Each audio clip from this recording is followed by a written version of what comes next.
Hi all, welcome to our channel turning PSC. അപ്പോൾ നമ്മൾ ഇന്ന് ഡിസ്കസ് ചെയ്യാനായിട്ട് പോകുന്നത് 10ാം ക്ലാസ്സിലെ സോഷ്യൽ സയൻസുമായി ബന്ധപ്പെട്ടുള്ള ഒരു SCERT ചാപ്റ്ററാണ് കേരളം ആധുനികതയിലേക്ക്. ചാപ്റ്ററിൻ്റെ പേരാണ് കേരളം ആധുനികതയിലേക്ക്. നമുക്ക് സ്റ്റാർട്ട് ചെയ്യാം. ആദ്യം തന്നെ ഇവിടെ ഒരു ഡയറി കുറിപ്പൊക്കെ കൊടുത്തിട്ടുണ്ട്. വാസ്കോ ഡ ഗാമയ്ക്കൊപ്പം കേരളത്തിലെത്തിയ പോർച്ചുഗീസ് നാവികൻ അൽവാരോ ബെൻഹോവിൻ്റെ ഡയറി കുറിപ്പാണ് ഇവിടെ കൊടുത്തിട്ടുള്ളത്. ഓക്കെ, നമുക്കൊന്നും വേണ്ട. മുകളിൽ കൊടുത്തിട്ടുള്ള ഡയറി കുറിപ്പ് എന്താണ് സൂചിപ്പിക്കുന്നത്? 15ാം നൂറ്റാണ്ടിൻ്റെ അവസാന കാലത്താണ് യൂറോപ്പിൽ വ്യാപാരത്തിനായി കേരള തീരത്തെത്തുന്നത്. കേരളവുമായി വ്യാപാരത്തിൽ ഏർപ്പെട്ടുവരുന്നവരിൽ പ്രധാനികൾ അറബികളും ചൈനക്കാരുമായിരുന്നു. അവരുടെ വ്യാപാര കുത്തക അവസാനിപ്പിക്കുക എന്നതായിരുന്നു പോർച്ചുഗീസുകാരുടെ ലക്ഷ്യം. കോഴിക്കോട്ടെ ഭരണാധികാരിയായ സാമൂതിരിയുടെ അറബി കച്ചവടക്കാരെ പുറത്താക്കണമെന്ന് പോർച്ചുഗീസ് ആവശ്യപ്പെട്ടു. എന്നാൽ ഈ ആവശ്യം അംഗീകരിക്കാൻ സാമൂതിരി തയ്യാറാകാതിരുന്നത് പോർച്ചുഗീസുകാരെ കുപിതരാക്കി. കോഴിക്കോടിൻ്റെ ശത്രുരാജ്യമായ കൊച്ചിയിൽ താവളം ഉറപ്പിച്ച് കേരളത്തിൽ ആധിപത്യം നേടാനായിട്ട് അവർ ശ്രമിച്ചു. എന്താണ് പറഞ്ഞു വയ്ക്കുന്നത്? കേരളവുമായി വ്യാപാരത്തിൽ ഏർപ്പെട്ടവരിൽ കൂടുതൽ ആരായിരുന്നു? അറബികളും പിന്നെ ചൈനക്കാരുമായിരുന്നു. അവരുടെ വ്യാപാര കുത്തക അവസാനിപ്പിക്കുക എന്ന ലക്ഷ്യത്തോടെയായിരുന്നു ആരെന്ന് പറഞ്ഞാൽ പോർച്ചുഗീസുകാരുടെ വരവെന്ന് പറയുന്നത്. അവരെന്താ ചെയ്തത്? കോഴിക്കോട്ടെ ഭരണാധികാരിയായ സാമൂതിരിയുടെ അറബി കച്ചവടക്കാരെ പുറത്താക്കണമെന്ന് ആവശ്യപ്പെടുകയും, പക്ഷേ ഈ ആവശ്യം സാമൂതിരി തിരസ്കരിക്കുകയാണ് ചെയ്തത്. അത് പോർച്ചുഗീസുകാരെ കുപിതരാക്കി. കോഴിക്കോടിൻ്റെ ശത്രുരാജ്യമായ കൊച്ചിയിൽ താവളം ഉറപ്പിച്ച് കേരളത്തിൽ ആധിപത്യം നേടാനായിട്ടാണ് അവർ പരിശ്രമിച്ചത്. കുഞ്ഞാലി മരക്കാരുടെ നേതൃത്വത്തിലുള്ള സാമൂതിരിയുടെ നാവികപ്പട പോർച്ചുഗീസുകാർക്കെതിരെ അറബിക്കടലിൽ ശക്തമായ ചെറുത്തുനിൽപ്പുകൾ നടത്തിയെങ്കിലും വിജയിക്കാനായിട്ട് കഴിഞ്ഞില്ല. പോർച്ചുഗീസുകാരെ കൂടാതെ ഡച്ചുകാരും ഇംഗ്ലീഷുകാരും ഫ്രഞ്ചുകാരും വ്യാപാര കുത്തക നേടിയെടുക്കുന്നതിന് പരസ്പരം മത്സരിച്ചു. പോർച്ചുഗീസുകാർ, പിന്നെ ആരാണ്? ഡച്ചുകാരുണ്ട്, ഇംഗ്ലീഷുകാരുണ്ട്, ഫ്രഞ്ചുകാരുണ്ട്. കുരുമുളകിന് വേണ്ടിയായിരുന്നു ഈ മത്സരങ്ങളെല്ലാം. 1663 ഡച്ചുകാർ പോർച്ചുഗീസുകാരെ കേരളത്തിൽ നിന്ന് തുരത്തി. ഇമ്പോർട്ടൻ്റ് ആയ ഒരു പോയിന്റാണ്. 1663 ഡച്ചുകാർ പോർച്ചുഗീസുകാരെ കേരളത്തിൽ നിന്ന് തുരത്തി. എന്നാൽ ബ്രിട്ടീഷുകാരുടെ സഹായത്തോടെ തിരുവിതാംകൂറിലെ ഭരണാധികാരിയായ മാർത്താണ്ഡവർമ്മ 1741 കുളച്ചിൽ യുദ്ധത്തിൽ ഡച്ചുകാരെ പരാജയപ്പെടുത്തിയതോടെ അവർക്ക് കേരളം വിട്ടുപോകേണ്ടി വന്നു. പിന്നീട് എന്താണ് ഉണ്ടായത്? 741 ആയപ്പോൾ മാർത്താണ്ഡവർമ്മയായിട്ട് നടന്ന കുളച്ചിൽ യുദ്ധവുമായി ബന്ധപ്പെട്ട് ഡച്ചുകാർ പരാജയപ്പെട്ടു. അതേ തുടർന്ന് അവർക്കും കേരളം വിട്ടു പോകേണ്ടതായിട്ട് വന്നു. ഇംഗ്ലീഷുകാരും ഫ്രഞ്ചുകാരും തമ്മിൽ നടന്ന കർണാട്ടിക് യുദ്ധങ്ങളിൽ ബ്രിട്ടീഷുകാർ വിജയിച്ചതോടെ ദക്ഷിണേന്ത്യയിലെ വ്യാപാര കുത്തക ബ്രിട്ടീഷുകാരുടെ കയ്യിൽ. ഇംഗ്ലീഷുകാരും ഫ്രഞ്ചുകാരും തമ്മിലായിട്ട് യുദ്ധങ്ങൾ നടന്നു. കർണാട്ടിക് യുദ്ധത്തിലൂടെ ബ്രിട്ടീഷുകാർ ജയിച്ചു. അതോടുകൂടി വ്യാപാര കുത്തകം മുഴുവൻ ബ്രിട്ടീഷുകാരുടെ കയ്യിലായി അല്ലേ. അടുത്തത് ഇവിടെ പറയാനുള്ളത് കുഞ്ഞാലി മരക്കാർമാരാണ്. നമുക്ക് നോക്കാം.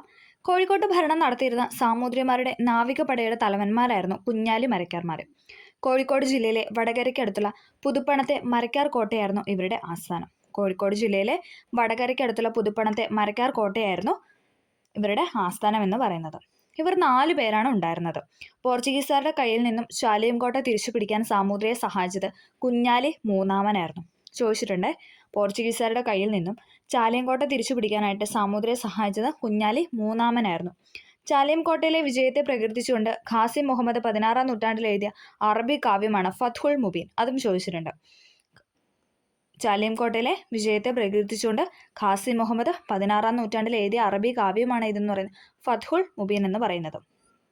ഓക്കെ, അടുത്തായിട്ട് ഇവിടെ കൊടുത്തിരിക്കുന്നത് കുളച്ചിൽ യുദ്ധമാണ്. കുളച്ചിൽ യുദ്ധം ഡച്ചുകാരെ സംബന്ധിച്ചിടത്തോളം അത്യന്തം വിനാശകരമായിരുന്നു. പ്ലാസി യുദ്ധത്തെ പോലെ ഇതും ഒരു മഹായുദ്ധമൊന്നും ആയിരുന്നില്ല. പക്ഷേ കേരളം മലബാർ പിടിച്ചെടുക്കാമെന്ന ഡച്ചുകാരുടെ മോഹം ഇതോടെ അസ്തമിച്ചു. ഡച്ചുകാരുടെ ആയുധബലത്തിനേറ്റ ആദ്യത്തെ ശക്തിയേറിയ പ്രഹരമായിരുന്നു കുളച്ചിൽ യുദ്ധം. അതിൻ്റെ ആഘാതത്തിൽ നിന്ന് മുക്തി നേടാൻ പിന്നീട് ഒരിക്കലും അവർക്ക് കഴിഞ്ഞില്ല. ഇതുതന്നെയാണ് ഈ യുദ്ധം കൊണ്ടുണ്ടായ ധാർമ്മിക നേട്ടവും. ഹിസ്റ്ററി ഓഫ് കേരള എന്ന ഇതിൽ സർദാർ KM പണിക്കർ എഴുതിയ വരികളാണ് അവിടെ തന്നിട്ടുള്ളത് കുളച്ചിൽ യുദ്ധവുമായിട്ട് ബന്ധപ്പെട്ട കാര്യങ്ങൾ. അടുത്ത നമ്മൾ പറയാനായിട്ട് പോകുന്നത് ഇംഗ്ലീഷ് ഈസ്റ്റ് ഇന്ത്യ കമ്പനി കേരളത്തിലേക്ക്. ഇംഗ്ലീഷ് ഈസ്റ്റ് ഇന്ത്യ കമ്പനി കേരളത്തിലേക്ക്. ഇംഗ്ലീഷ് ഈസ്റ്റ് ഇന്ത്യ കമ്പനിയുടെ പ്രതിനിധിയായി 1615 കേരളത്തിലെത്തിയ ബ്രിട്ടീഷുകാർ സാമൂതിരിയെ സന്ദർശിക്കുകയും വ്യാപാര ഉടമ്പടിയിൽ ഒപ്പുവെക്കുകയും ചെയ്തു. പിന്നീട് വിഴിഞ്ഞത്തും തലശ്ശേരിയിലും അഞ്ചുതെങ്ങിലും പണ്ടകശാലകൾ, അഥവാ പണ്ടകശാല എന്ന് പറയുന്നത് സംഭരണ കേന്ദ്രമാണ്, സ്റ്റോറേജ് യൂണിറ്റ് ആയിരുന്നു. ഓക്കെ, പണ്ടകശാലകൾ ആരംഭിക്കാനുള്ള അനുമതി കമ്പനി കരസ്ഥമാക്കി. തുടർന്ന് ആറ്റിങ്ങൽ എവിടെയാണ്? തിരുവനന്തപുരത്താണ്. തുടർന്ന് ആറ്റിങ്ങൽ റാണിയിൽ നിന്നും അഞ്ചുതെങ്ങിൽ കോട്ട പണിയാനുള്ള അനുവാദം നേടിയെടുത്തു. പിൽക്കാലത്ത് പടിഞ്ഞാറൻ തീരത്തെ ബ്രിട്ടീഷുകാരുടെ ഏറ്റവും പ്രധാന സൈനിക കേന്ദ്രമായി അഞ്ചുതെങ്ങ് മാറി. അഞ്ചുതെങ്ങിനെ ബ്രിട്ടീഷ് സൈനിക കേന്ദ്രമാക്കിയതിൽ നാട്ടുകാർക്ക് ശക്തമായ പ്രതിഷേധമുണ്ടായിരുന്നു. 1721 ആറ്റിങ്ങൽ റാണിക്ക് സമ്മാനവുമായി പോകുകയായിരുന്ന 150ഓളം പേരുള്ള ഇംഗ്ലീഷ് സംഘത്തെ നാട്ടുകാർ വധിച്ചു. ഇത് ആറ്റിങ്ങൽ കലാപം എന്നറിയപ്പെടുന്നു. ആറ്റിങ്ങൽ കലാപം നടന്ന വർഷമാണ് 1721, 1721 എല്ലാവരും പഠിക്കണം. 1721. ബ്രിട്ടീഷുകാർക്കെതിരെ കേരളത്തിൽ നടന്ന ആദ്യത്തെ സംഘടിത കലാപമാണ് ആറ്റിങ്ങൽ കലാപം. ബ്രിട്ടീഷുകാർക്കെതിരെ കേരളത്തിൽ നടന്ന ആദ്യത്തെ സംഘടിത കലാപമാണ് ഇതെന്ന് പറയുന്നത് ആറ്റിങ്ങൽ കലാപം. അപ്പം അഞ്ചുതെങ്ങ് കലാപം എന്താണ്? ബ്രിട്ടീഷുകാർക്കെതിരെ കേരളത്തിൽ നടന്ന ആദ്യത്തെ കലാപമാണ് ഏതെന്ന് പറയുന്നത് അഞ്ചുതെങ്ങ് കലാപം. പക്ഷെ സംഘടിത കലാപമാണ് ഏതെന്ന് പറയുന്നത് ആറ്റിങ്ങൽ കലാപം. അങ്ങനെ രണ്ട് രീതിയിലും ക്വസ്റ്റ്യൻ വന്നിട്ടുണ്ട്. ആദ്യത്തെ കലാപം എന്ന് ചോദിച്ചു കഴിഞ്ഞാൽ അഞ്ചുതെങ്ങ് കലാപം, ആദ്യത്തെ സംഘടിത കലാപം എന്ന് ചോദിച്ചാൽ 1721 ആറ്റിങ്ങൽ കലാപവുമാണ്. മൈസൂരിലെ ഭരണാധികാരികളും ബ്രിട്ടീഷുകാരും തമ്മിൽ 1792 ഒപ്പിട്ട ശ്രീരംഗപട്ടണം സന്ധി പ്രകാരം മലബാർ ബ്രിട്ടീഷുകാർക്ക് ലഭിച്ചു. അപ്പോൾ എന്താണ്? മലബാർ ബ്രിട്ടീഷുകാർക്ക് ലഭിക്കാനുള്ള ഉടമ്പടിയാണ് ഏതെന്ന് പറയുന്നത് ശ്രീരംഗപട്ടണം ഉടമ്പടി. അതെന്താണ്? 1792 മലബാർ ബ്രിട്ടീഷുകാർക്ക് ലഭിച്ചു. ഓക്കെ, 1792 കൊച്ചി രാജാവ് ബ്രിട്ടീഷ് മേൽക്കോയ്മ അംഗീകരിച്ച് കപ്പം കൊടുക്കാൻ നിർബന്ധിതനായി. 1795 ഉടമ്പടി പ്രകാരം തിരുവിതാംകൂറും ബ്രിട്ടീഷ് മേൽക്കോയ്മ അംഗീകരിച്ചു. പകരമായി ശത്രുക്കളിൽ നിന്ന് സംരക്ഷണം അവർക്ക് ബ്രിട്ടീഷുകാർ വാഗ്ദാനം ചെയ്തു. അങ്ങനെ മലബാറിൽ നേരിട്ടും കൊച്ചിയിലും തിരുവിതാംകൂറിലും സാമന്ത രാജാക്കന്മാർ വഴി ബ്രിട്ടീഷുകാർ ഭരണം നടത്തി. ചുരുക്കത്തിൽ 18-ാം നൂറ്റാണ്ടോടെ കേരളം പൂർണ്ണമായി ബ്രിട്ടീഷ് ആധിപത്യത്തിന് കീഴിലായി. ബ്രിട്ടീഷുകാർക്കെതിരെ നടന്ന ആദ്യകാല ചെറുത്തുനിൽപ്പുകൾ. വേലുത്തമ്പി ദളവയുടെ കുണ്ടറ വിളംബരത്തിൽ നിന്ന് നമുക്ക് നോക്കാം. അന്യരുടെ രാജ്യങ്ങൾ വഞ്ചന കൊണ്ട് കൈയടക്കുന്ന അവരുടെ വംശപാരമ്പര്യമാണ്. അങ്ങനെ ഒരു രാജ്യം അവരുടെ കൈപ്പിടിയിൽ അമർന്നാൽ അവരുടെ പട്ടാളം അവിടുത്തെ രാജധാനിയും കോട്ടയും തങ്ങളുടെ രക്ഷാസനത്തിൽ കൊണ്ടുവരും. രാജാവിൻ്റെയും അഭിജാത വർഗത്തിൻ്റെയും പരമ്പരാഗതമായ അന്തസ്സും പദവികളും ആചാരാനുഷ്ഠാനങ്ങളും എല്ലാം അതോടെ അവസാനിക്കും. ഉൾപ്പെടെയുള്ള എല്ലാ വ്യാപാരങ്ങളും അവരുടെ കുത്തകയാകും. വസ്തുക്കളും വീടും വയലും ഫലവൃക്ഷത്തോട്ടങ്ങളും അവരുടേതാകും. ഏറ്റവും നിസ്സാരമായ കുറ്റങ്ങൾക്ക് പോലും അവരുടെ നിഷ്കൃഷ്ട ജന്മങ്ങളായ കിങ്കരന്മാർ കഠിന ശിക്ഷ നൽകും. ഓക്കെ, അങ്ങനൊരു ബോക്സാണ് ഇവിടെ കൊടുത്തിരിക്കുന്നത്. രാഷ്ട്രീയ ആധിപത്യം കൈക്കലാക്കിയ ബ്രിട്ടീഷുകാർ രാജാക്കന്മാരുടെയും നാടുവാഴികളുടെയും അധികാരത്തിൽ ഇടപെടാൻ സ്റ്റാർട്ട് ചെയ്തു. നൂറ്റാണ്ടുകളായി അനുഭവിച്ചു കൊണ്ടിരുന്ന സ്വാതന്ത്ര്യത്തിൻ്റെയും അവകാശങ്ങളുടെയും മേലുള്ള കൈകടത്തലുകൾ അവർക്ക് ഇഷ്ടമായില്ല. ഇതിനെതിരെ മലബാറിലും കൊച്ചിയിലും തിരുവിതാംകൂറിലും ബ്രിട്ടീഷുകാർക്കെതിരെ ചെറുത്തുനിൽപ്പുകൾ വളർന്നു വന്നു. അപ്പം നമ്മളിനി ബ്രിട്ടീഷുകാർക്കെതിരെ നടന്ന ചെറുത്തുനിൽപ്പുകൾ ഓരോന്നൊക്കെ ആയിട്ടാണ് പറയുന്നത്. പഴശ്ശി കലാപങ്ങൾ. ബ്രിട്ടീഷ് ആധിപത്യത്തിനെതിരെ മലബാറിൽ നടന്ന ശക്തമായ ചെറുത്തുനിൽപ്പിന് നേതൃത്വം നൽകിയത് മലബാറിലെ കോട്ടയം രാജകുടുംബത്തിലെ കേരളവർമ്മ പഴശ്ശിരാജയാണ്. ബ്രിട്ടീഷ് ആധിപത്യത്തിനെതിരെ മലബാറിൽ നടന്ന ശക്തമായ ചെറുത്തുനിൽപ്പിന് നേതൃത്വം നൽകിയത് മലബാറിലെ കോട്ടയം രാജകുടുംബത്തിലെ കേരളവർമ്മ പഴശ്ശിരാജയാണ്. മൈസൂരിലെ ഭരണാധികാരികൾക്കെതിരെ ബ്രിട്ടീഷുകാരെ സഹായിച്ചതിനു പകരമായി കോട്ടയം പ്രദേശത്തെ നികുതി പിരിക്കാനുള്ള അധികാരം ബ്രിട്ടീഷുകാർ പഴശ്ശിരാജയ്ക്ക് വാഗ്ദാനം ചെയ്തു. എന്താണ്? മൈസൂരിലെ ഭരണാധികാരികൾക്കെതിരെ ബ്രിട്ടീഷുകാരെ സഹായിച്ചതിന് പകരമായിട്ട് കോട്ടയം പ്രദേശത്തെ നികുതി പിരിക്കാനുള്ള അധികാരം ബ്രിട്ടീഷുകാർ ആർക്ക് കൊടുത്തു? പഴശ്ശിരാജയ്ക്ക് നൽകി. എന്നാൽ വിജയിച്ച ശേഷം വാഗ്ദാനം നിറവേറ്റാൻ ബ്രിട്ടീഷുകാർ തയ്യാറായില്ല. അതിനുശേഷം വിജയിച്ചു കഴിഞ്ഞപ്പോൾ എന്താണ്? അവർ കാലുമാറി അല്ലേ? ഓക്കെ. മാത്രവുമല്ല, വയനാടിന് മേൽ ബ്രിട്ടീഷുകാർ അവകാശവാദം ഉന്നയിക്കുകയും ചെയ്തു. ഇതിനെതിരെ പഴശ്ശിരാജ ജനങ്ങളെ സംഘടിപ്പിച്ച് ബ്രിട്ടീഷുകാർക്കെതിരെ പോരാടി. ചമ്പൻ പോക്കർ, കൈതേരി അമ്പുനായർ, എടച്ചേന കുങ്കൻ നായർ, വയനാട്ടിലെ കുറിച്യ നേതാവായ തലക്കൽ ചന്തു എന്നിവരുടെ സഹായത്താൽ പഴശ്ശി ശക്തമായ ഒളിപ്പോര് നടത്തി. പോരാട്ടത്തിനിടയിൽ 1805 നവംബർ 30 പഴശ്ശിരാജ വധിക്കപ്പെട്ടു. PYക്കുമാണ്. 1805 നവംബർ 30 പഴശ്ശിരാജ വധിക്കപ്പെട്ടത്. അദ്ദേഹത്തിന്റെ ഒളിപ്പോരിന് സഹായിച്ച വ്യക്തികൾ ആരൊക്കെയായിരുന്നു? ചെമ്പൻ പോക്കർ, കൈതേരി അമ്പുനായർ, എടച്ചേന കുങ്കൻ നായർ. ഓക്കെ.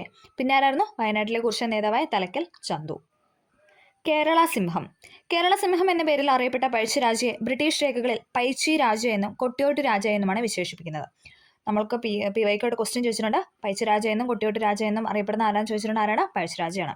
പഴശ്ശിരാജാവിന്റെ ജീവിതം ഇതിവൃത്തമാക്കി സർദാർ KM പണിക്കർ കേരള സിംഹം എന്ന പേരിൽ ഒരു ചരിത്ര നോവൽ എഴുതിയിട്ടുണ്ട്. ബ്രിട്ടീഷുകാർക്ക് പിടികൊടുക്കാത്ത തന്റെ വജ്രമോതിരം വിഴുങ്ങിയ പഴശ്ശിരാജാവ് ആത്മഹത്യ ചെയ്തതായാണ് നോവലിലെ പരാമർശം എന്ന് പറയുന്നത്. ഓക്കെ.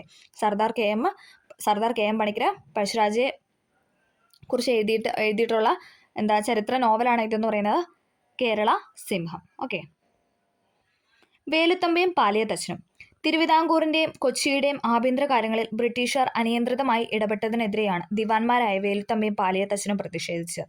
1809 ജനുവരി 11 പുറത്തിറക്കിയ കുണ്ടറ വിളംബരത്തിലൂടെ വേലുത്തമ്പി ബ്രിട്ടീഷുകാർക്കെതിരെ ആയുധമെടുത്ത് പോരാടാൻ ജനങ്ങളോട് ആഹ്വാനം ചെയ്തു. അപ്പം 1809 ജനുവരി 11 കുണ്ടറ വിളംബരം. PYക്കുമാണ്. 1809 ജനുവരി 11.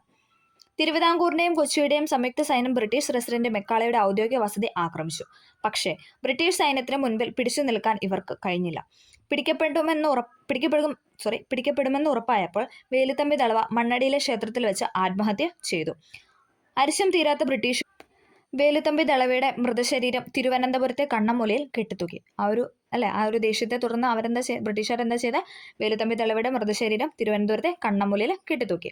പാലിയത്തച്ഛനെ മദ്രാസിലേക്ക് നാട് കടത്തി. അല്ലെ, പാലിയത്തച്ഛനായിരുന്നു ആരെ, വേലുത്തമ്പി ദളവയെ സഹായിച്ചത്. അപ്പോൾ അതുകൊണ്ട് തന്നെ അദ്ദേഹത്തിന് എന്താണ് മദ്രാസിലേക്ക് നാട് കടത്തി. പഴശ്ശിരാജ, വേലുത്തമ്പി, പാലിയത്തച്ഛൻ എന്നിവരുടെ പരാജയത്തോടെ ബ്രിട്ടീഷുകാരോടുള്ള നാടുവാഴികളുടെ എതിർപ്പ് അവസാനിച്ചു. എന്നാൽ ജനകീയ ചെറുത്തുനിൽപ്പുകൾ തുടർന്നു. കേരളം ലോക കമ്പോളത്തിന്റെ ഭാഗമാകുന്നു. ഭരണ നിയന്ത്രണം ഏറ്റെടുത്തതോടെ ബ്രിട്ടീഷുകാർ ഇവിടുത്തെ ഉൽപ്പന്നങ്ങൾ ചുരുങ്ങിയ വിലയ്ക്ക് കൈക്കലാക്കുകയും അവരുടെ നാട്ടിലുണ്ടാക്കുന്ന വ്യാവസായിക ഉൽപ്പന്നങ്ങൾ ഉയർന്ന വിലയ്ക്ക് ഇവിടെ വിറ്റഴിക്കുകയും ചെയ്തു. എന്താ ചെയ്തേ, ഇവിടുന്ന് ഉള്ള സാധനങ്ങളെല്ലാം ചെറിയ വിലയ്ക്ക് വാങ്ങി അവർ അങ്ങോട്ട് കയറ്റി വെച്ചു. പക്ഷെ അവിടുന്ന് കൊണ്ടുവന്ന സാധനങ്ങൾക്കെല്ലാം ഭയങ്കരമായ വിലകൾ ചുമത്തിയിരുന്നു.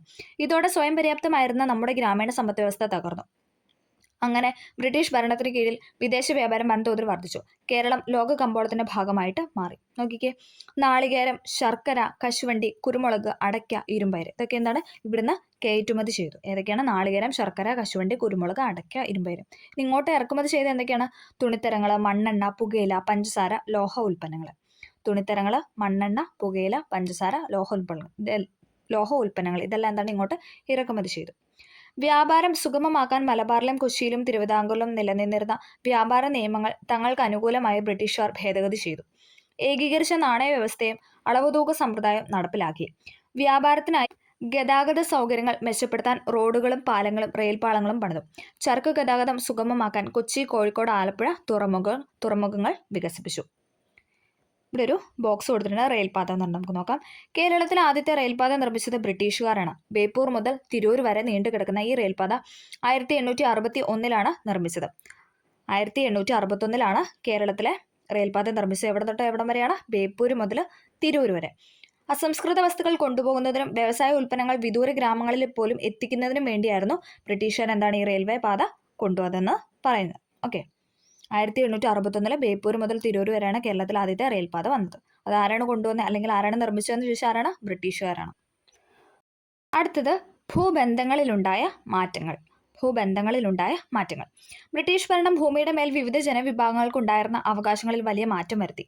പ്രാദേശിക നാടുവാഴികളെയും ജന്മിമാരെയും ഭൂ ഉടമകളാക്കി കണക്കാക്കുകയും അവർ ബ്രിട്ടീഷുകാർക്ക് കൊടുക്കേണ്ട നികുതി മുൻകൂട്ടി നിശ്ചയിക്കുകയും ചെയ്തു.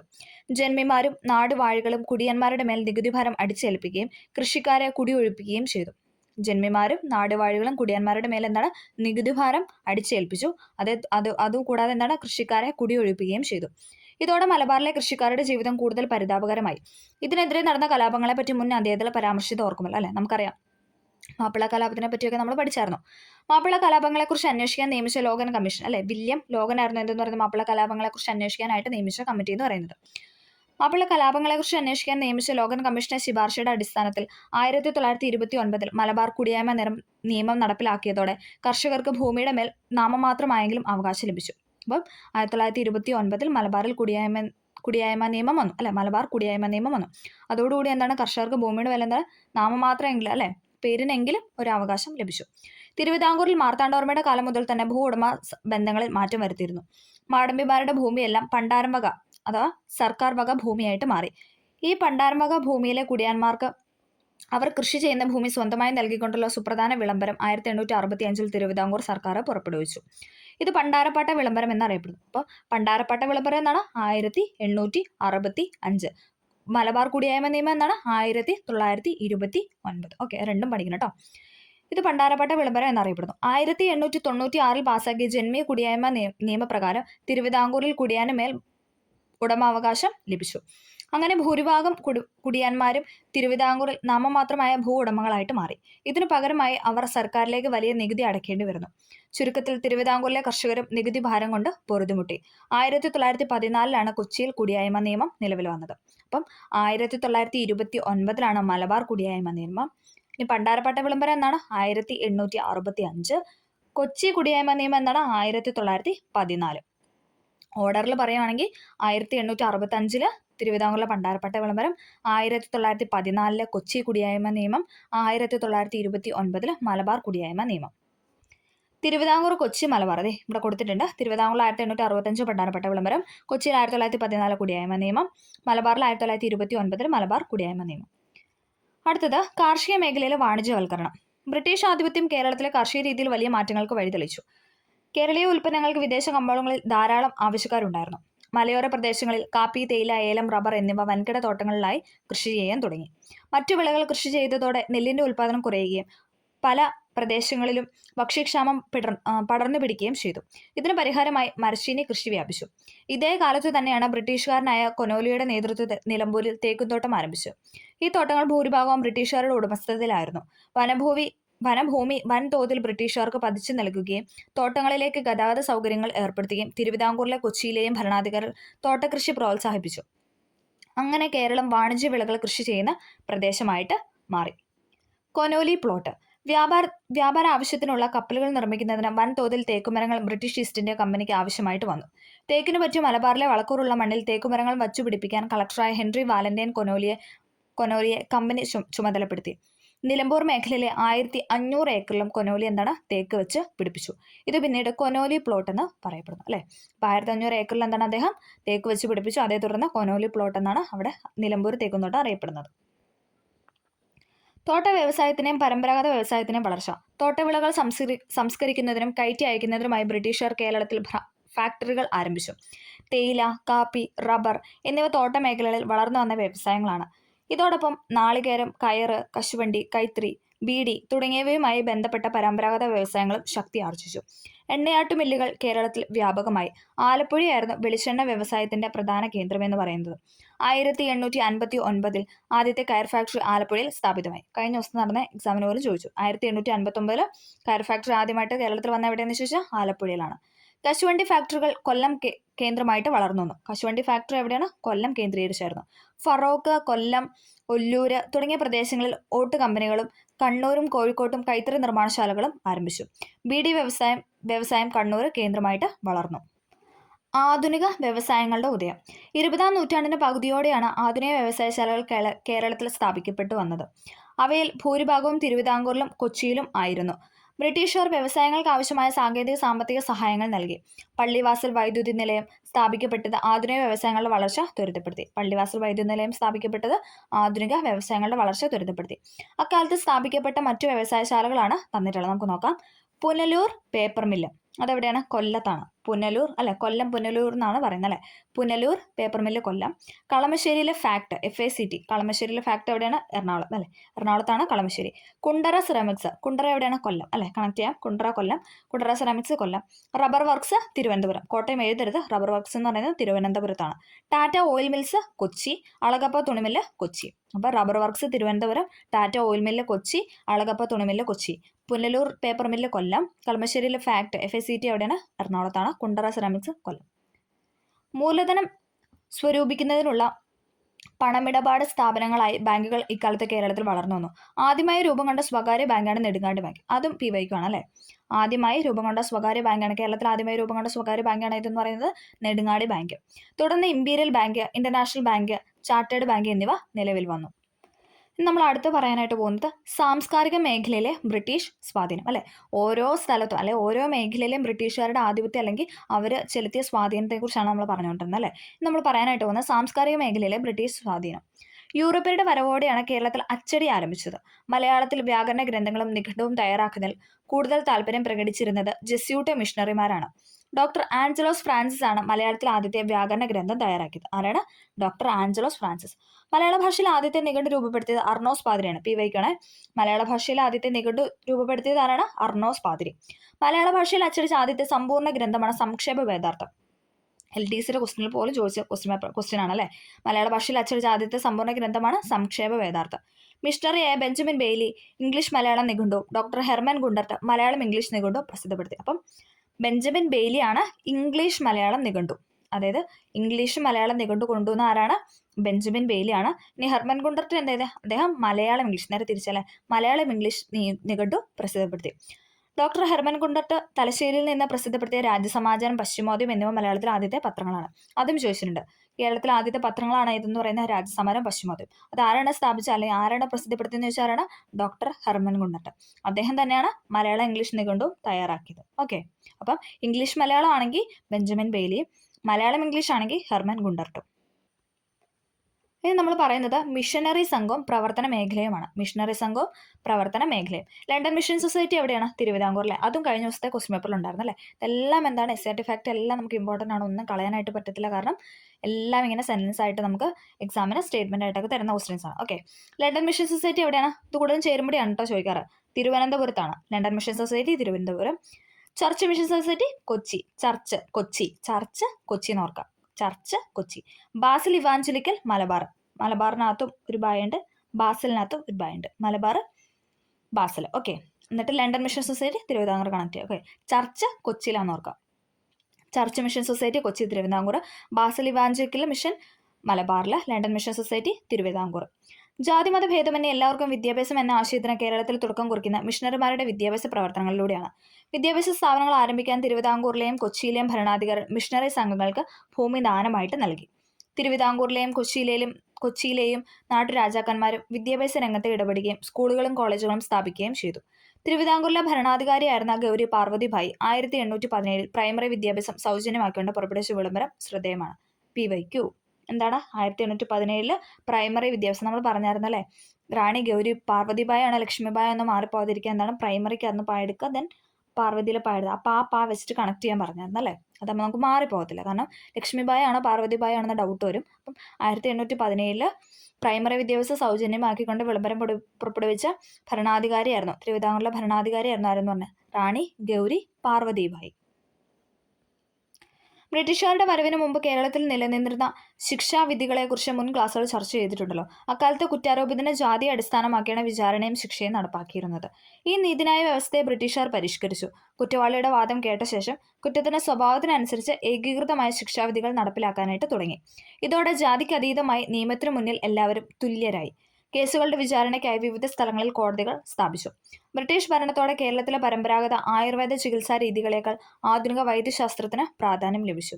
വസൂരി തടയാനുള്ള കുത്തിവയ്പ് ആദ്യമായി നടത്തിയത് മലബാറിലാണ്.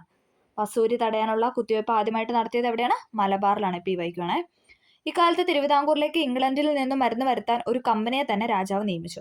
മലബാർ, തിരുവിതാംകൂർ, കൊച്ചി എന്നിവിടങ്ങളിൽ സർക്കാർ ആശുപത്രികൾ ആരംഭിച്ചു. കേരളത്തിലെ ചില സമുദായങ്ങളിൽ നിലനിന്നിരുന്ന പിന്തുടർച്ചാക്രമം മാതാവ് വഴിയുള്ള മരുമക്കത്തായമായിരുന്നു. ഇംഗ്ലീഷ് വിദ്യാഭ്യാസം സിദ്ധിച്ച യുവാക്കൾ ഇതിനെതിരെ ശക്തമായി പ്രതികരിക്കുകയും കോടതികളിൽ വ്യവഹാരങ്ങൾ ഫയൽ ചെയ്യുകയും ചെയ്തു. അങ്ങനെ തിരുവിതാംകൂറിലും മലബാറിലും കൊച്ചിയിലും മരുമക്കത്തായത്തിനെതിരായ നിയമങ്ങൾ നിലവിൽ വന്നു.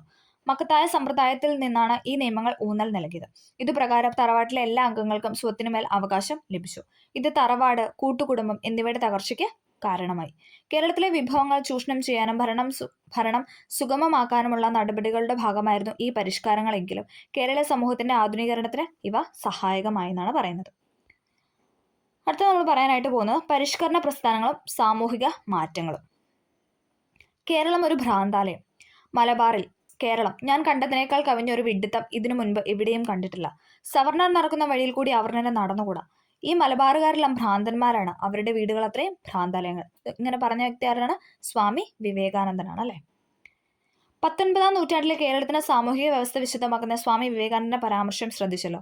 ജാതി വ്യവസ്ഥയുടെ കാർക്കശ്യം അക്കാലത്ത് കേരളത്തിൽ ശക്തമായിരുന്നു. താഴ്ന്ന ജാതിക്കാരെ തൊട്ടുകൂടാത്തവരെയും തീണ്ടിക്കൂടാത്തവരുമായാണ് കണക്കാക്കിയിരുന്നത്. ഒരു വ്യക്തിയുടെ സമൂഹത്തിലെ പദവി തീരുമാനിച്ചിരുന്നത് ജനിച്ച ജാതി അടിസ്ഥാനമാക്കിയായിരുന്നു. ഓരോ ജാതിയിലും ധാരാളം അന്ധവിശ്വാസങ്ങളും അനാചാരങ്ങളും നിലനിന്നിരുന്നു. ആധുനിക വിദ്യാഭ്യാസത്തിന്റെ പ്രചാരവും പാശ്ചാത്യ ആശയങ്ങളോടുള്ള സമ്പർക്കവും മൂലം ജാതി വ്യവസ്ഥിതിയുടെയും അന്ധവിശ്വാസങ്ങളുടെയും യുക്തിരാഹിത്യം കേരളീയർക്ക് ബോധ്യമായി. സമൂഹത്തിലെ അസമത്വങ്ങളെയും അനാചാരങ്ങളെയും ഇല്ലാതാക്കുന്നതിനു വേണ്ടി പരിഷ്കരണ പ്രസ്ഥാനങ്ങൾ രൂപം കൊണ്ടു അല്ലേ. എന്താണ്? സമൂഹത്തിലെ അസമത്വങ്ങളും പിന്നെന്താണ് ഉണ്ടായിരുന്ന ദുരാചാരങ്ങളും അതൊക്കെ ഇല്ലാതാക്കാനായിട്ട് പരിഷ്കരണ പ്രസ്ഥാനങ്ങൾ രൂപം കൊണ്ടു. നമ്മളിനി അതിനെക്കുറിച്ചാണ് പറയാനായിട്ട് പോകുന്നത്. ഇനി ഇവിടെ ഒരു ബോക്സ് ആണ് കൊടുത്തിട്ടുണ്ട്, നമുക്ക് നോക്കാം. ഇമ്പോർട്ടൻ്റ് ആയ ബോക്സ് ആണ്. കഴിഞ്ഞ ചാപ്റ്ററിൽ നമ്മൾ അല്ലേ പത്രങ്ങളും സ്ഥാപകരും അല്ലെ നമ്മൾ കുറേ ബോക്സ് ഇമ്പോർട്ടൻ്റ് ആണെന്ന് പറഞ്ഞ് പഠിച്ചായിരുന്നു.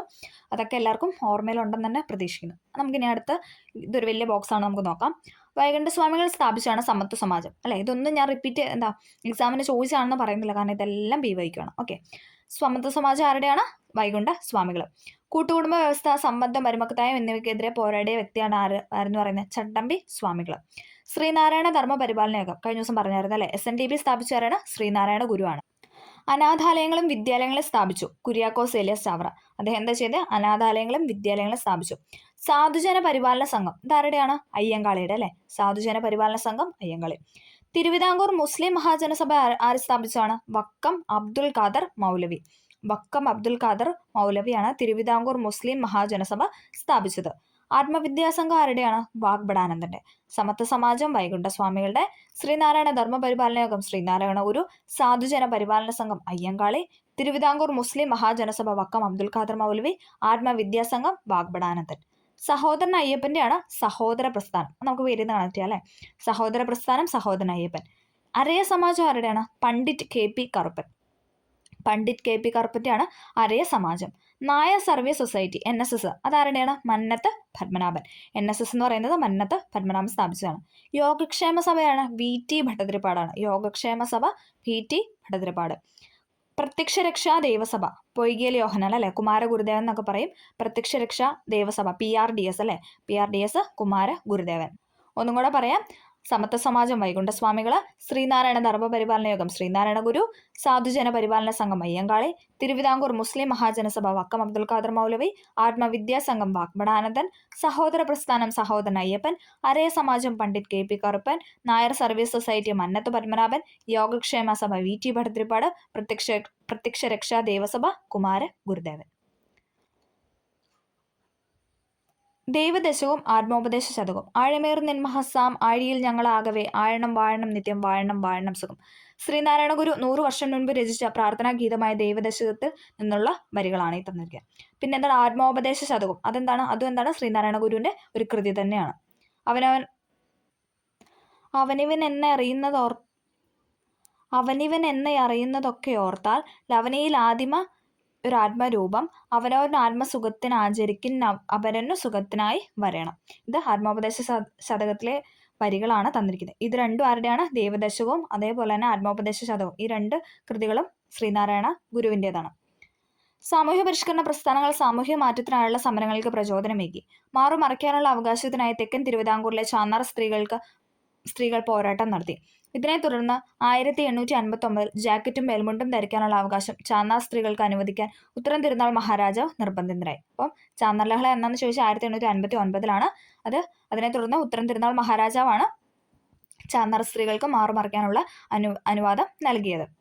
1888 ശ്രീനാരായണ ഗുരു അരുവിപ്പുറത്ത് നടത്തിയ ശിവപ്രതിഷ്ഠ സാമൂഹിക രംഗത്ത് പുതുചലനങ്ങൾ സൃഷ്ടിച്ചു. അപ്പം ശ്രീനാരായണ ഗുരുവിന്റെ അരുവിപ്പുറത്തുള്ള പ്രതിഷ്ഠ എന്നാന്ന് ചോദിച്ചാൽ ശിവപ്രതിഷ്ഠ എന്നാന്ന് ചോദിച്ചാൽ 1888. റിപ്പീറ്റഡ് ക്വസ്റ്റൻ ആണ്. 1888. ക്ഷേത്രകർമ്മവും പൂജകളും ചെയ്യാനുള്ള അവകാശം അവർണ സമുദായത്തിൽപ്പെട്ടവർക്ക് കൂടി നേടിയെടുക്കാൻ ഇതിലൂടെ കഴിഞ്ഞു. ജാതിഭേദം മതദ്വേഷം ഏതുമില്ലാതെ സർവരും സോദരൻ എന്ന വാഴുന്ന മാതൃകാ സ്ഥാനമാണിത് എന്ന് അരുവിപ്പുറത്ത് ക്ഷേത്രത്തിന് മുന്നിൽ ശ്രീനാരായണ ഗുരു രേഖപ്പെടുത്തി. വിജ്ഞാനത്തിന് പ്രാധാന്യം നൽകിയിരുന്ന ഗുരു ക്ഷേത്രങ്ങളോടനുബന്ധിച്ച് വിദ്യാലയങ്ങളും വായനാശാലകളും സ്ഥാപിച്ചു. വിദ്യ കൊണ്ട് പ്രബുദ്ധരാവാനും സംഘടന കൊണ്ട് ശക്തരാവാനും അദ്ദേഹം ഉദ്ബോധിച്ചു. അപ്പം വിദ്യ കൊണ്ട് പ്രബുദ്ധരാവാനും സംഘടന കൊണ്ട് ശക്തരാവാനും പറഞ്ഞത് ആരാണ് ചോദിച്ചാൽ ശ്രീനാരായണ ഗുരുവാണ്. വാദിക്കാനും ജയിക്കാനുമല്ല അറിയാനും അറിയിക്കുവാനുമാണ് ഈ പ്രഖ്യാപനത്തോടെ ആലുവയിൽ സർവ്വമത സമ്മേളനം വിളിച്ചുകൂട്ടി. അപ്പം ഇതും പറഞ്ഞ ആരാണ്? വാദിക്കാനും ജയിക്കാനും അല്ല അറിയാനും അറിയിക്കുവാനാണെന്ന പ്രഖ്യാപനം നടത്തിയതാരാണ്? ശ്രീനാരായണ ഗുരുവാണ്. ഉദാത്തമായ മനുഷ്യ സ്നേഹത്തിലും സർവ്വമത സാഹോദര്യത്തിലും അധിഷ്ഠിതമായിരുന്നു ശ്രീനാരായണ ഗുരുവിന്റെ സന്ദേശങ്ങളും പ്രവർത്തനങ്ങളും. സഞ്ചാര സ്വാതന്ത്ര്യത്തിനായി കേരളത്തിൽ നടന്ന പ്രക്ഷോഭങ്ങളിൽ പ്രധാനപ്പെട്ടതാണ് വൈക്കം സത്യാഗ്രഹം. എന്നായിരുന്നു? 1924 അല്ലേ. TK മാധവന്റെ നേതൃത്വത്തിൽ നടന്ന ഈ സമരത്തോട് അനുഭവം പ്രകടിപ്പിച്ചു മന്നത്ത് പത്മനാഭന്റെ നേതൃത്വത്തിൽ സവർണജാഥ സംഘടിപ്പിച്ചു. അപ്പൊ സവർണജാഥ നടത്തിയതാരാണ്? മന്നത്ത് പത്മനാഭൻ. ഈ സമരങ്ങളെ തുടർന്നാണ് വൈക്കം ക്ഷേത്രത്തിന് ചുറ്റുമുള്ള പൊതുനിരത്തിലൂടെ യാത്ര ചെയ്യാൻ അവർണ ജാതിക്കാർക്ക് അനുവാദം ലഭിച്ചത്. ഗുരുവായൂർ ക്ഷേത്രത്തിൽ എല്ലാ ജാതിയിൽപ്പെട്ട ഹിന്ദുക്കൾക്ക് പ്രവേശനം അനുവദിക്കണമെന്നാവശ്യപ്പെട്ട് കേളപ്പന്റെ നേതൃത്വത്തിൽ ഗുരുവായൂർ സത്യാഗ്രഹം നടന്നു 1931. നമ്മൾ കഴിഞ്ഞ ക്വസ്റ്റ്യൻ പേപ്പർ ചെയ്തപ്പോൾ പറഞ്ഞായിരുന്നല്ലേ. AK ഗോപാലനായിരുന്നു സമരത്തിന്റെ വോളണ്ടിയർ ക്യാപ്റ്റൻ. ഈ സത്യാഗ്രഹത്തിൽ P കൃഷ്ണപിള്ളയ്ക്ക് ക്രൂരമായ മർദ്ദനമേറ്റു. ഈ ജനകീയ സമരങ്ങളെല്ലാം ഫലമായിട്ടാണ് 1936 നവംബർ 12 തിരുവിതാംകൂർ ക്ഷേത്രപ്രവേശന വിളംബരം പുറപ്പെടുവിച്ചത്. അപ്പം ക്ഷേത്രപ്രവേശന വിളംബരം എന്നാണ് 1936 നവംബർ 12. തുടർന്ന് മദ്രാശി ക്ഷേത്രപ്രവേശന വിളംബര പ്രകാരം മലബാറിലും കൊച്ചിരാജാവിന്റെ വിളംബര പ്രകാരം കൊച്ചിയിലും എല്ലാ വിഭാഗക്കാർക്കും ആരാധനാ സ്വാതന്ത്ര്യം ലഭിച്ചു അല്ലെ. അങ്ങനെ കേരളത്തിൽ അങ്ങോ ഇങ്ങോളം എന്താണ് ക്ഷേത്രപ്രവേശന വിളംബരം നടത്തി അല്ലെ. ആരാധനാ സ്വാതന്ത്ര്യം ലഭിക്കുകയാണ് ഉണ്ടായത്. ദേശീയ പ്രസ്ഥാനം കേരളത്തിൽ ഭരണപരമായി ഏകീകരിക്കപ്പെടാതിരുന്നതിനാൽ കേരളത്തിലെ ദേശീയ പ്രസ്ഥാനത്തിന് ഒരു ഏകീകൃത രൂപം ഉണ്ടായിരുന്നില്ല. മലബാറിൽ ബ്രിട്ടീഷുകാർ നേരിട്ട് ഭരണം നടത്തിയപ്പോൾ കൊച്ചിയിലും തിരുവിതാംകൂറിലും റെസിഡന്റുമാരിലൂടെ പരോക്ഷമായാണ് ഭരണം നടത്തിയിരുന്നത്. അതിനാൽ മലബാറിലെ പോലെ രാഷ്ട്രീയ സമരങ്ങൾ കൊച്ചിയിലും തിരുവിതാംകൂറിലും ശക്തമായിരുന്നില്ല. മലബാർ ഒന്നാം ലോകയുദ്ധ കാലഘട്ടത്തിലാണ് മലബാർ പ്രദേശത്ത് രാഷ്ട്രീയ പ്രവർത്തനങ്ങൾ സജീവമായത്. മലബാർ ജില്ലാ കോൺഗ്രസിന്റെ പ്രഥമ സമ്മേളനം 1916 ആനീബസിന്റെ അധ്യക്ഷതയിൽ പാലക്കാട്ട് വെച്ച് നടന്നു. അപ്പം മലബാർ ജില്ലാ കോൺഗ്രസിന്റെ ആദ്യത്തെ സമ്മേളനം 1916 അധ്യക്ഷയായിരുന്നു ആരെന്ന് പറയുന്നത് ആനീബസിന്റെ.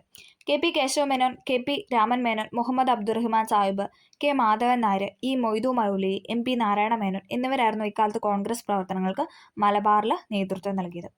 1920 മഞ്ചേരിയിൽ നടന്ന അവസാനത്തെ മലബാർ രാഷ്ട്രീയ സമ്മേളനത്തിൽ ഭരണപരിഷ്കരണം, കുടിയാൻ പ്രശ്നം, ഖിലാഫത്ത് തുടങ്ങിയ വിഷയങ്ങൾ ചർച്ച ചെയ്തു.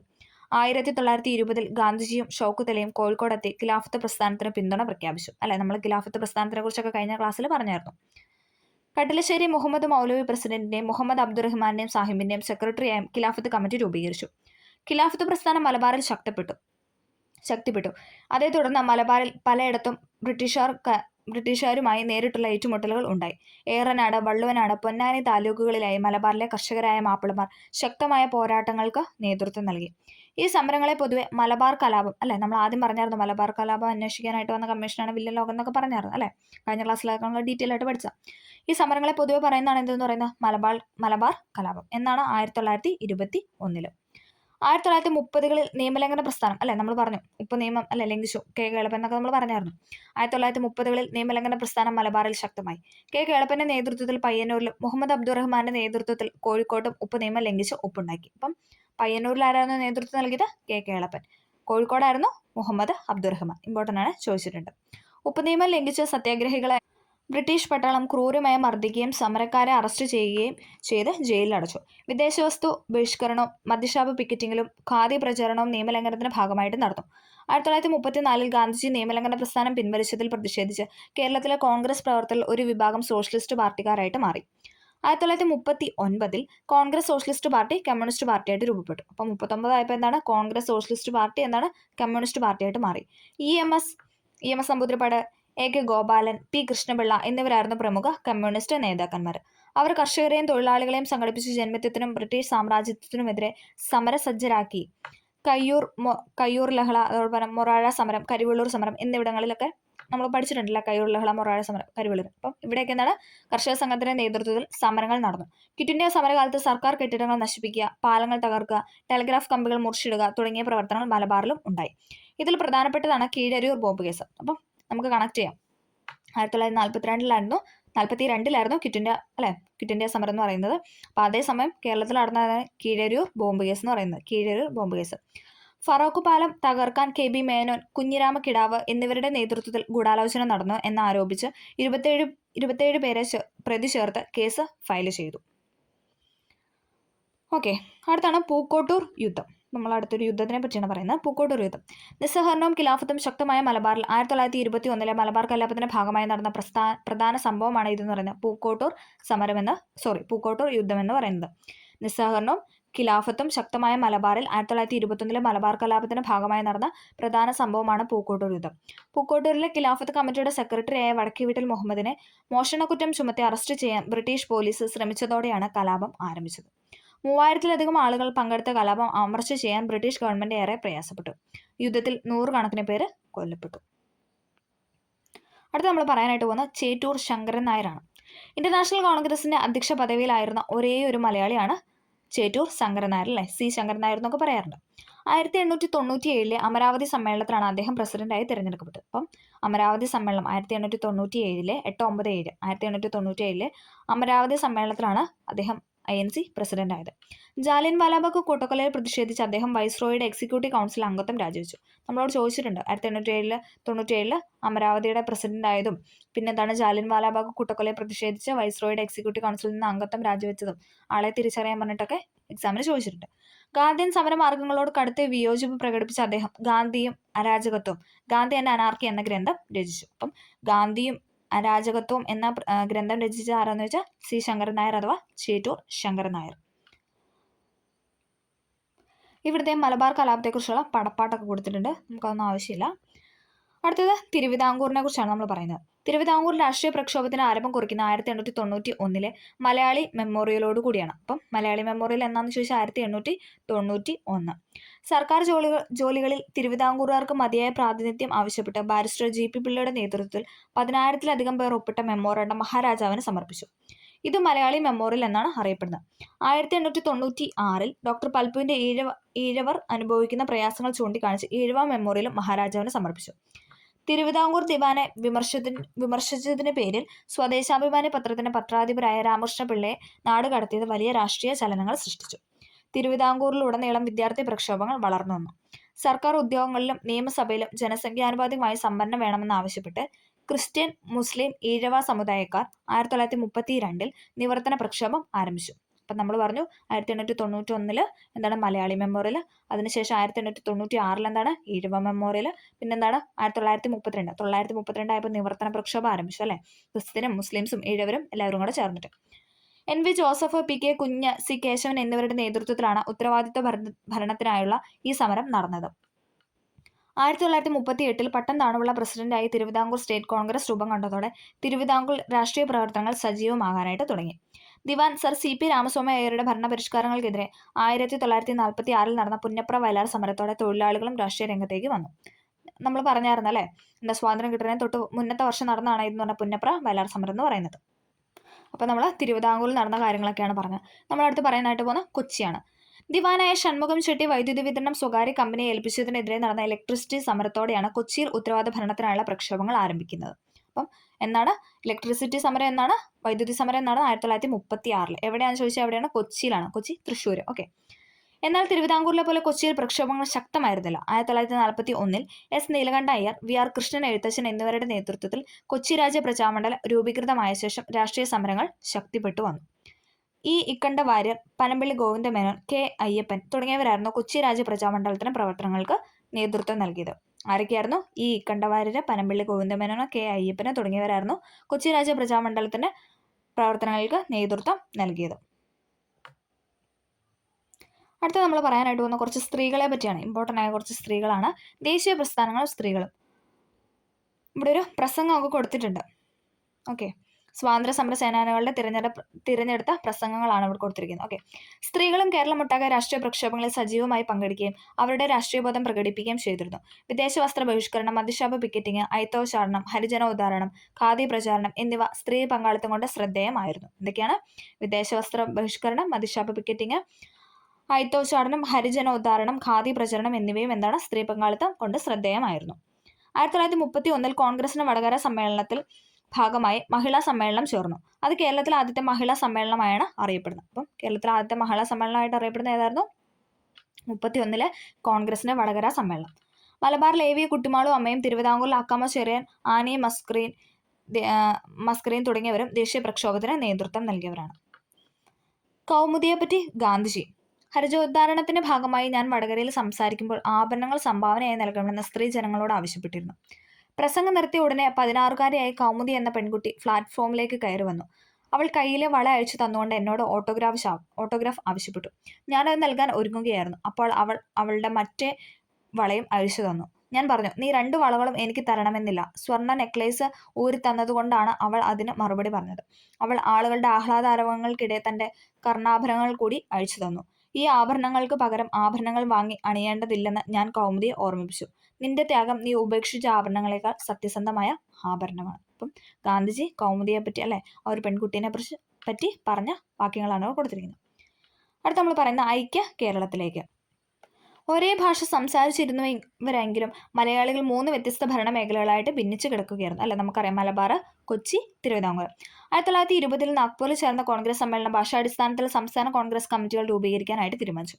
ഇതിന്റെ അടിസ്ഥാനത്തിൽ 1921 ഏപ്രിൽ 23 മുതൽ 26 വരെ ഒറ്റപ്പാലത്ത് വെച്ച് 1-ാം കേരള സംസ്ഥാന രാഷ്ട്രീയ സമ്മേളനം നടന്നു. ആന്ധ്ര കേസരി എന്നറിയപ്പെടുന്ന ബാരിസ്റ്റർ T. പ്രകാശമായിരുന്നു ഈ സമ്മേളനത്തിന് അധ്യക്ഷൻ.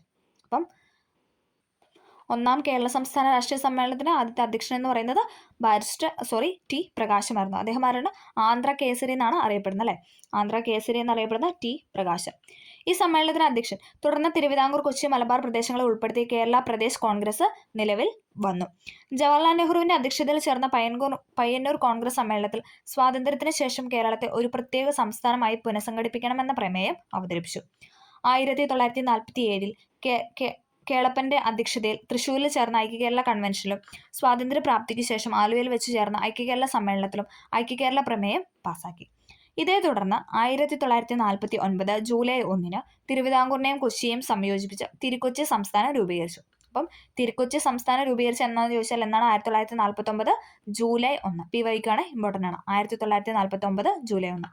മലയാളം സംസാരിക്കുന്ന പ്രദേശങ്ങളെ ഉൾപ്പെടുത്തി കേരളം രൂപീകരിക്കണമെന്ന് EMS നമ്പൂതിരിപ്പാട് 1.25 കോടി മലയാളം എന്ന ഗ്രന്ഥത്തിൽ സൂചിപ്പിക്കേണ്ടേ. അപ്പം എപ്പോഴും റിപ്പീറ്റ് ചെയ്ത് പ്ലിംസിന് മെയിൻസ് ഒക്കെ എപ്പോഴും റിപ്പീറ്റ് ചെയ്ത് EMSനെ കുറിച്ച് ചോദിക്കുന്ന ഒരു ക്വസ്റ്റ്യൻ ആണ് 1.25 കോടി മലയാളികൾ എന്ന ഗ്രന്ഥം രചിച്ചത് EMS നമ്പൂതിരിപ്പാട്. ഭാഷാടിസ്ഥാനത്തിൽ സംസ്ഥാന രൂപീകരണത്തിനായി പ്രക്ഷോഭങ്ങൾ ശക്തമായതിനെ തുടർന്ന് കേന്ദ്ര ഗവൺമെന്റ് സംസ്ഥാന പുനഃസംഘടനാ കമ്മീഷൻ രൂപീകരിച്ചു. അതല്ലേ, നമ്മൾ അതൊക്കെ പഠിച്ചാണ്. ഫസൽ അലി കമ്മീഷൻ അല്ലേ. കമ്മീഷന്റെ ശുപാർശ പ്രകാരം മലബാർ, തിരുവിതാംകൂർ, കൊച്ചി പ്രദേശങ്ങൾ ഉൾപ്പെടുത്തി 1956 നവംബർ 1 കേരള സംസ്ഥാനം രൂപീകൃതമായി. തിരുവിതാംകൂർ ഭാഗമായിരുന്ന തോവാള, അഗസ്തീശ്വരം, കൽക്കുളം, വിളവൻകോട് എന്നീ താലൂക്കുകൾ മദിരാശി സംസ്ഥാനത്തിന് വിട്ടുകൊടുത്തു. തെക്കൻ കർണാടകത്തിന്റെ ഭാഗമായിരുന്ന കാസർഗോഡ്, ഹോസ്ദുർഗ് താലൂക്കുകൾ കേരളത്തിലോട് കൂട്ടിച്ചേർത്തു. എന്താണ്? തിരുവിതാംകൂറിന്റെ ഭാഗമായിരുന്ന തോവാള, അഗസ്തീശ്വരം, കൽക്കുളം, വിളവൻകോട് എന്നീ താലൂക്കുകൾ മദിരാശി സംസ്ഥാനത്തിന് വിട്ടുകൊടുത്തു. എന്നിട്ട് എന്താണ്? തെക്കൻ കർണാടകത്തിന്റെ ഭാഗമായിരുന്ന കാസർഗോഡും ഹോസ്ദുർഗ് താലൂക്കും കേരളത്തിനോട് കൂട്ടിച്ചേർക്കപ്പെട്ടു. അങ്ങനെ 1956 നവംബർ 1 എന്താണ്? കേരളം രൂപീകൃതമായെന്നാണ് പറയുന്നത്. പിന്നെന്താണ്? ഇവിടെ ഒരു ഐക്യകേരള പ്രതിജ്ഞ കൊടുത്തിട്ടുണ്ട് അല്ലേ. 3 മുറിഞ്ഞ് കിടക്കും ഈ കേരളം ഒന്നാക്കും എന്നായി പ്രതിജ്ഞ ചെയ്യുന്നു എന്നൊക്കെ പറഞ്ഞിട്ട് ഇവിടെ ഐക്യകേരള പ്രതിജ്ഞ. ഇത് ആരാണ് എഴുതിയത്? NV കൃഷ്ണവാര്യർ. ചോദിച്ചിട്ടുണ്ട്. ഐക്യകേരള പ്രതിജ്ഞ, കേരളത്തിന് ഐക്യകേരള പ്രതിജ്ഞ എഴുതിയത് ആരാണ്? NV കൃഷ്ണവാര്യരാണ്. NV കൃഷ്ണവാര്യരാണ് ഐക്യകേരള പ്രതിജ്ഞ എഴുതിയത്. അങ്ങനെ നമ്മൾ മലബാർ ലഹള അല്ലെങ്കിൽ മലബാർ കലാപം തൊട്ട് തുടങ്ങി എന്താണ് കേരളത്തിൻ്റെ കേരളം വന്ന 1956 നവംബർ 1 കേരളം രൂപീകൃതമായത് വരെയുള്ള കാര്യങ്ങളാണ് പഠിച്ചത് അല്ലേ. നമ്മൾ കഴിഞ്ഞ ക്ലാസ്സിൽ എന്താ പഠിച്ചത്? നമ്മുടെ ഗാന്ധിജിയുടെ കാലഘട്ടം മുതൽ സ്വാതന്ത്ര്യം നേടി 1947 ഓഗസ്റ്റ് 5 സ്വാതന്ത്ര്യം നേടി തന്നെ വരെയുള്ള ആ ഒരു സ്വാതന്ത്ര്യത്തിലേക്കുള്ള ഒരു ഒരു ഫ്ലോ ആയിരുന്നു നമ്മൾ ആ ഒരു ഓരോ പ്രക്ഷോഭങ്ങളും ഓരോ പ്രസ്ഥാനങ്ങളും ഓരോ ചെറുത്തുനിൽപ്പുകളൊക്കെ ആയിരുന്നു നമ്മൾ കഴിഞ്ഞ ക്ലാസ്സിൽ പഠിച്ചത്.